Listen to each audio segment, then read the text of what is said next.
नमस्कार मंडळी, साध्या सोप्या रेसिपीजमध्ये आज आपण बनवतोय वॉटरमेलन पॉप्सिकल। त्यासाठी मी एक मीडियम साईजचं कलिंगड जे आहे ते कट करून घेते आहे। थोड्याशा छोट्या छोट्या फोडी मी बाजूला ठेवते आणि बाकीच्या कलिंगडाचा ज्यूस बनवून घेणार आहे। हा ज्यूस आपण गाळून घेतोय आणि 2.5 कप गाळून घेतलेल्या ज्यूसला आपण अर्धा कप रोज सिरप घालणार आहोत। पेटल नसणारं रोज सिरप यूज करा। मी इथे मॅप्रोचं यूज करते, तुम्ही कोणतंही यूज करू शकता। त्यानंतर आपण त्यामध्ये 1 लिंबाचा रस पिळून घ्यायचा आहे आणि थोडंसं मीठ घालून सगळं छान मिक्स करा।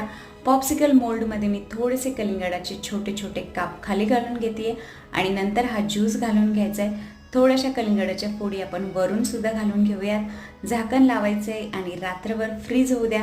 8 ते 10 तास जरी फ्रीज केलं तरी सुद्धा चालेल।